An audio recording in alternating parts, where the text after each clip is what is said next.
ॐ स्थापकाय च धर्मस्य सर्वधर्मस्वरूपिणे अवतारवरिष्ठाय रामकृष्णाय ते नमः। শ্রী রামকৃষ্ণদেব হলেন আধুনিক অবতার, লেটেস্ট অবতার। তিনি যখন আবির্ভূত হয়েছিলেন তখন একটা এমন সময় যখন পরাধীনতার শৃঙ্খলে আমরা জর্জরিত, আর সেই সময় যারা সমাজের এলিট গ্রুপ তারা সকলে কিন্তু কেউ অন্য ধর্ম গ্রহণ করছিলেন, কেউ খ্রিস্টান হয়ে যাচ্ছিলেন, কেউ মুসলিম হয়ে যাচ্ছিলেন, তারপরে কেউ বা ব্রাহ্ম সমাজে চলে যাচ্ছিলেন। পৌত্তলিকতা এইটা নিয়ে খুব একটা, যে হিন্দু ধর্মে কিছুই নেই, সেখানে পুতুল পুজো করে, এইসব বিভিন্ন রকমের একটা দ্বন্দ্বময় অবস্থা চলছিল। সেই সময় শ্রীরামকৃষ্ণদেব আবির্ভূত হলেন, আর তিনি সমস্ত পথে সাধনা করলেন। হিন্দুদের মধ্যেই শাক্ত, বৈষ্ণব, রাম মতে, তারপরে সবচেয়ে প্রথমে তো তিনি মা কালীর আরাধনা করলেন। মানে ব্যাকুলতার দ্বারা কিভাবে ঈশ্বর লাভ হয়, ঈশ্বর দর্শন হয়, সেটি তিনি নিজের জীবন দিয়ে দেখিয়ে দিলেন। তখন কিন্তু তার কোনো দীক্ষা হয়নি, কিন্তু তিনি মা কালীর পুজো করতেন আর ভাবতেন যে তিনি কি মৃন্ময়ী, তিনি কি শুধুই, তার মধ্যে কি কোনো প্রাণ নেই, তিনি কি দর্শন দেন না, তিনি কি কথা বলেন না।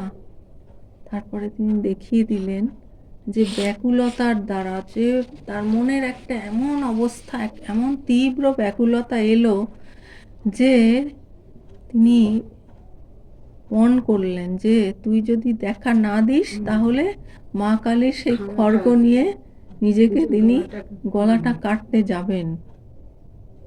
তখন মা কালী এসে তাকে দর্শন দিলেন। তো এমনি এমনি কি আর ঈশ্বর আমাদের দেখা দেন? ওই রকম একটা এক্সট্রিম অবস্থা না এলে সহজে কিন্তু দর্শন পাওয়া মুশকিল।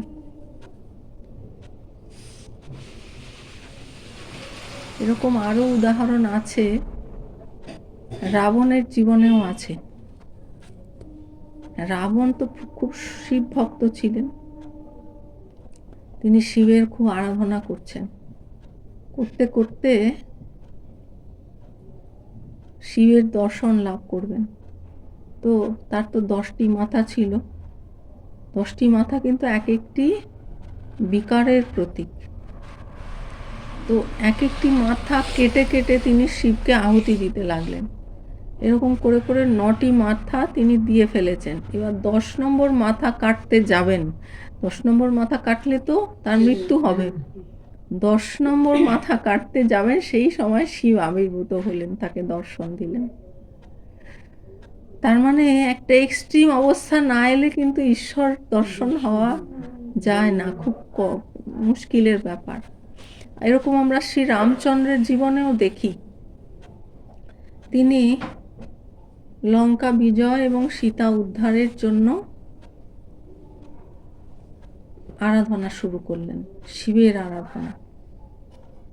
এবার তিনি স্থির করলেন যে 108টি নীল কমল দিয়ে তিনি শিবের পূজা করবেন, তাকে সমর্পণ করবেন, এই সংকল্প করে নিয়ে তিনি বসেছেন। তারপরে তিনি একটি একটি করে পুষ্প সমর্পণ করতে লাগলেন। ইতিমধ্যে শিব পরীক্ষা করবার জন্য একটি কমল সরিয়ে নিলেন, আর দেখছেন যে 107টি কমল। কি করে তাহলে তার যে সংকল্প 108টি পদ্ম ফুল দিয়ে তিনি শিবের পূজা করবেন, তখন তার মনে হলো যে তাহলে কি আমার পূজা অসম্পূর্ণ থেকে যাবে, আমার সংকল্প থেকে আমি চ্যুত হব না, সেটা কি করে হয়। লোকে বলে যে তার লোচন নীল কমল, নীল কমল যুক্ত তার লোচন, তো তাহলে তো আমি যদি আমার নীল পদ্ম সম যে আমার লোচন সেইটি যদি অর্পণ করি, তাহলে তাহলে আমার 108টি পদ্ম অর্পণ করা হয়ে যাবে। তো তিনি তাতে তার সংকল্প তিনি ধরে রাখতে পারবেন। তখন তিনি নিজে তীর ধনুক দিয়ে যখন তার চোখটি উপড়ে ফেলতে যাবেন, সেই সময় শিব দর্শন দিলেন।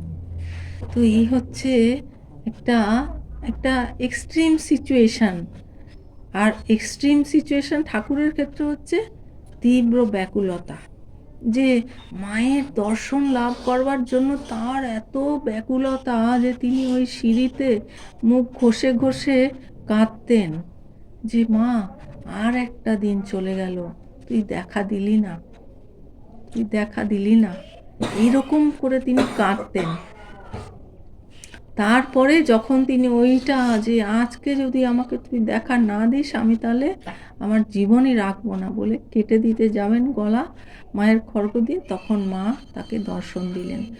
আর মা তাকে কিন্তু জীবনের প্রতি মুহূর্তে তিনি যেন ছোট বালক, ছোট বালক যে যাই কিছু করবেন তিনি বলছেন আমি মাকে জিজ্ঞেস করে আসি। তোতাপুরী মহারাজ এসছেন, তিনি তো কঠোর অদ্বৈত বেদান্তি। তার আগে ঠাকুর মায়ের দর্শন পাবার পরে আরও বিভিন্ন সব গুরুরা সব একে একে দক্ষিণেশ্বরে এসেছেন, আর তাদের কাছ থেকে ঠাকুর দীক্ষা নিয়েছেন।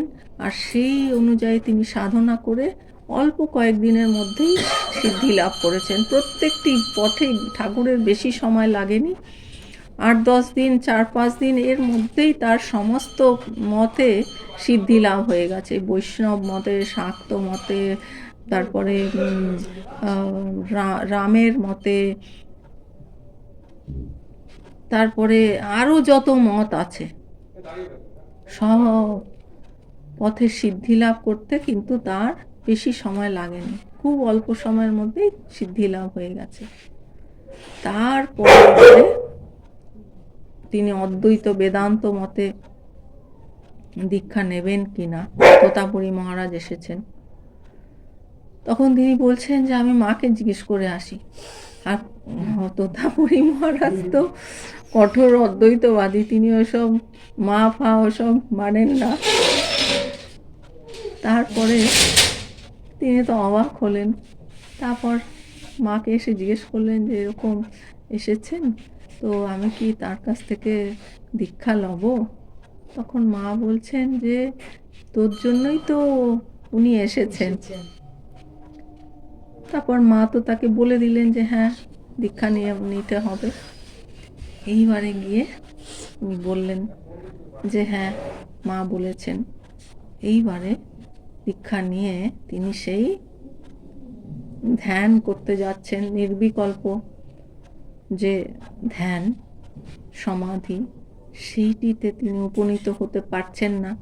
বারবার তার মায়ের কথা মনে পড়ে যাচ্ছে, কারণ তার জীবন হচ্ছে মা অন্তঃপ্রাণ। বারবার মায়ের রূপ তার সামনে ভেসে উঠছে। তখন তিনি বলছেন না আমার দ্বারা হবে না। তখন তোতাপুরী মহারাজ তিনিও তো এক কম নন, তিনি বলছে কেউ নেই হোগা বলে সে একটা সামনে কাঁচের টুকরো পড়েছিল, সেইটি দিয়ে ঠাকুরের এইখানে, যেটা হচ্ছে বিশুদ্ধ চক্র, আমাদের এই যে দুই ভ্রুযুগলের মাঝখানে যেটি, সেটি হচ্ছে বিশুদ্ধ চক্র, সেইখানে তিনি গেথে বললেন এইখানে মনকে স্থির কর। তারপরে তিনি মনকে ওইখানে স্থির করলেন। আর তখনও মায়ের রূপ আসতে লাগলো। তখন তিনি কি করলেন, জ্ঞান খড়গ দিয়ে সেই মায়ের রূপকে কেটে তিনি এগিয়ে গেলেন। তারপরে তিনি সেই নির্বিকল্প সমাধিতে উপনীত হলেন। তার আর ধ্যান ভাঙে না, অনেক দিন হয়ে গেছে। আর তোতাপুরী মহারাজ খুব আশ্চর্য হয়ে গেলেন যে যেই অবস্থায় পৌঁছতে তার 40 বছর লেগেছে, সেই অল্প কয়েকদিনের মধ্যে সেই অবস্থায় পৌঁছে গেছে। আর তিনি বাইরে পাহারা দিতেন। তোতাপুরী মহারাজ বাইরে পাহারা দিতেন, উনি ভেতরে নির্বিকল্প সমাধিমগ্ন। তারপরে যখন ধ্যান ভাঙল তখন তিনি আশ্চর্য হলেন যে যেটা পেতে তার 40 বছর লেগেছে, এত অল্প সময়ে তিনি সেই অবস্থায় কি করে উপনীত হলেন। তো তিনি সাধারণ নন, তিনি অসাধারণ। তারপর এই তোতাপুরী মহারাজের যে তিনি মাকে মানতেন না, তারপর কি হলো, তোতাপুরী মহারাজের পেটে খুব ব্যথা, এত যন্ত্রণা যে তিনি আর সহ্য করতে পারছেন না। তখন একদম সামান্য তো এত যন্ত্রণা যে তিনি গঙ্গায় ডুব দিয়ে আত্মহত্যা করতে যাচ্ছেন, এত যন্ত্রণা তিনি সহ্য করতে পারছেন না। আর যতই তিনি গঙ্গায় অগ্রসর হচ্ছেন সেই হাঁটু জলই থেকে যাচ্ছে, জলটা আর গভীর হচ্ছে না। তখন ভাবলেন তিনি, মনে হলো যে ক্যা দৈবী মায়া হ্যাঁ। তারপরে তিনি মাকে মানলেন। তো যতক্ষণ আমরা এই জগতে আছি, অর্থাৎ ততক্ষণ কিন্তু আমরা শক্তির রাজ্যে আছি। আমরা এরকমও দেখি যে স্বামীজির জীবনে, স্বামীজিও আগে কিন্তু তিনি তো ব্রাহ্ম সমাজে যাতায়াত করতেন, তো ঠাকুরের কাছে আসার আগে তিনি, তারপরে কালী মহারাজ যিনি অভেদানন্দজি, এনারা সব ওই ব্রাহ্ম সমাজে যাতায়াত করতেন। তো সেই জন্য তারা সেই যে নিরাকার ব্রহ্ম তার চিন্তা করতেন। আর ঠাকুর তো বলেছেন যে নরেনের হলো নিরাকারের ঘর, তো তিনি ওসব শক্তি টক্তি মানতেন না। তারপর যখন স্বামীজির পিতৃবিয়োগ হলো, সংসারে খুব অনটন, কি করে তিনি মা ভাইদের খাওয়াবেন এই চিন্তা, খুব কষ্ট চলছে। তখন তিনি ঠাকুরের কাছে এসে বললেন যে আপনি মাকে বলে ব্যবস্থা করে দিন, কারণ ঠাকুর যা বলেন মা তাই শোনেন। তো ঠাকুর বললে কাজ হবে, মা কথা শুনবেন। তাই তিনি ঠাকুরকে এসে বললেন আপনি বলে দিন। তখন ঠাকুর বললেন তুই জানা, আজকে তো মায়ের দিন, সেদিন কি শনিবার না মঙ্গলবার ছিল, মায়ের দিন, হ্যাঁ তুই গিয়েছ আমার, হ্যাঁ আজকে মায়ের দিন, তুই বল না। তারপর উনি চলে গেলেন মায়ের কাছে। তারপর তিনি সব ভুলে গেলেন, তিনি ভুলে বিবেক, বৈরাগ্য, জ্ঞান, ভক্তি এইসব চাইলেন। তারপরে তিনি ফিরে এসে ঠাকুরের কাছে ফিরে এসেছেন। ঠাকুর বলছেন কি বলেছিস তো মাকে? না আমি তো ভুলে গেছি। যা আবার গেলেন, তখনও তিনি ভুলে গেলেন। আবার তিনি ওই বিবেক, বৈরাগ্য, জ্ঞান চাইলেন। আবার ঠাকুরের কাছে যখন গেলেন, ঠাকুর বলেছিস তো? এবারও ভুলে গেছি। আবার ঠাকুর তাকে পাঠালেন, যা আবার গিয়ে বল। এইবার কিন্তু তার মনে ছিল। প্রথম দুবার উনি ভুলে গিয়েছিলেন, কিন্তু এবার তার মনে আছে, ঠাকুরও বলে দিয়েছেন। কিন্তু তিনি তা চাইতে পারলেন না। তিনি ওই জ্ঞান, ভক্তি, বিবেক, বৈরাগ্য এগুলোই চাইলেন। তার মনে হলো যে যিনি রাজরাজেশ্বরী, তার কাছে কি আমরা সেই লাউ কুমড়ো চাইবো? এটা কিরকম লজ্জাজনক একটা অবস্থা। রাজরাজেশ্বরী, তার কাছে লাউ কুমড়ো চাওয়াটা কিরকম নির্বুদ্ধিতার কাজ। তো তিনি এত বুদ্ধিমান হয়ে তিনি সপ্তঋষির এক ঋষি, যিনি হচ্ছেন ধ্যান সিদ্ধ, যাকে ঠাকুর বলেছেন যে জলাশয়ের মধ্যে বড় দিঘি, তারপরে মাছের মধ্যে লাল চোখওয়ালা বড় রুই, তারপরে পদ্মের মধ্যে সহস্র দল পদ্ম, আর যেই শক্তিতে কেশব সেন এত কাজ করছে, তার অনেক বেশি গুণ শক্তি ওর মধ্যে রয়েছে। আর তিনি হচ্ছেন সেই সপ্ত ঋষির এক ঋষি। তো তিনি কি আর সেই ওরকম নির্বুদ্ধিতার কাজ করতে পারেন? তো তখন তিনি মাকে মানলেন।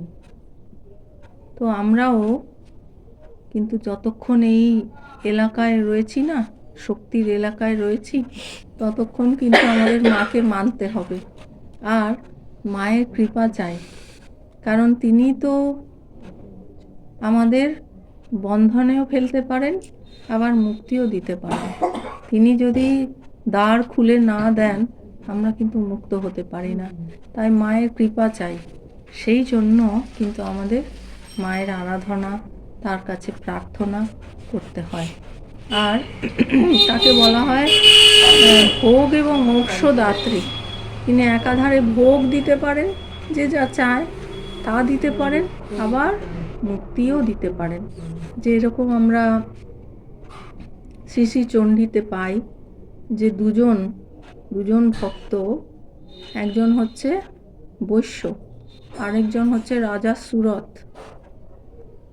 বৈশ্য, তার যে ইতিহাস সেটি হচ্ছে ধনের লোভে তার স্ত্রী পুত্র তাকে ত্যাগ করেছে, তাকে তাড়িয়ে দিয়েছে। এইটাই হচ্ছে জগতের চিত্র। আর অন্যদিকে রাজা সুরত, সে তার রাজ্য হারিয়েছে, শত্রুরা এসে তার রাজ্য, তাকে পরাজিত করে রাজ্য ছিনিয়ে নিয়েছে। এবার দুজনেই ঋষির কাছে এসেছে। এবার ঋষি তাদের এই শ্রী শ্রী চণ্ডীর কথা বলছেন, মায়ের কথা বলতে বলতে তারপরে